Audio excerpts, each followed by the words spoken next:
Hey guys, welcome back to the WODdoc Project 365, episode 400, down here at Big Easy. Coach Zach, New Orleans, hanging out at my buddy's bachelor party right there. Check him out. Woo! Let's do this.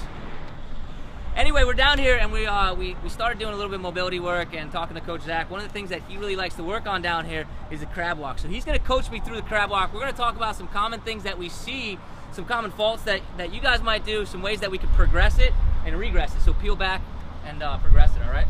So, Zach, thank you, first of all, taking it away from here. All right, so we know crab walk, right? So I'm going to get down here in the crab walk position, right? Yep, let's get on all fours. I want hands flat. I'm horrible at this, by the way. Hands flat, fingers facing forward. Do you want my fingers together or apart? Does that matter? It does not matter right now. From there, I want you to raise your hips up, drive through your heels, pick your hip up, get your hip up as high as possible. If you can, make your full torso flat. I told you I was thinking this. From there, you're going to start walking forward with your feet. Short, choppy steps, bringing your hand forward with your feet. Is there a way that my hand moves at the same time, or can I go like this? Yeah, there you go. Typical walk like that. Okay. So, some of the things that we see all the time is people like to bring their palms out like that. Now, why would that not be a great idea? You're going to hyperextend that elbow. Hyperextend the elbow, and we're also not getting any tension or torque. Any tension or torque on. I guess you get some, but not as much, right?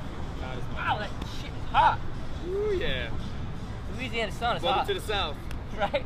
So, all right, so once we get on all fours right here like this, I want to make sure that my fingers are placed forward, right? So I get maximal wrist extension at the same time I get maximal shoulder extension. Exactly. Right, so why would I use the crab walk to warm up with? It'll loosen up your shoulders, warm up the triceps, also engage the core and get that nice in. So we got wrist mobility, elbow mobility, shoulder mobility, core activation. What else? But also warm up your glutes a little bit too while you're walking. Okay, so let's do one set of these. You just tell me what you see me do. What about the shoulder dump that we talked about? So as people walk, what we see sometimes is people start to throw their shoulder forward as they go. What we'll ask them to do is move a little bit slower, raise their hips up higher, and stay tighter throughout your core. So it's better that we take shorter steps and get our hips up higher? Exactly. Then take longer steps and bring our butt down lower. Correct. Okay, so let's see if we can put this all together, one big swoop for me, okay? So we start out on all fours, butt against the wall or butt against the floor, stomach facing up towards the ceiling. Palms are gonna be faced forward, feet are gonna be here, we're gonna drive off our glutes, or off our heels. Off our heels. Squeeze them with our glutes. We want to try to get into a tabletop position. Correct. All right, and then what else? From there, short choppy steps forward. Short choppy steps forward without letting the hips drop down. Correct. See how mine normally just already drop forward? All right, so from there, you see how I automatically drop my hips forward? What I would do then is I would start that all over again, because that's a very common tendency that you probably see, right? I do it naturally, right? If I start down here, I could probably do this without ever dropping my hips.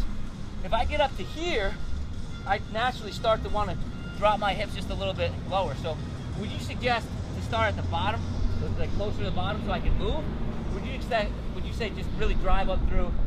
I would say stay low so you can move a little bit, but I would also tell people to train the up part if you just do a hold. Right. If you just sit there and do a hold for a few seconds, get used to it, and then go back down, and then try to find a happy medium from there. Great, I love that. Okay, so if we have trouble, if you're that person right there that as soon as you start to take a step, you dip on down like that, what you're gonna do is first train that hold, find a happy medium, and then get on going. Cool? Cool. Zach, sounds good. Thank you so much. Thank you. Big Easy CrossFit, thank you guys so much. Guys, until tomorrow, we're optimizing function to optimize performance.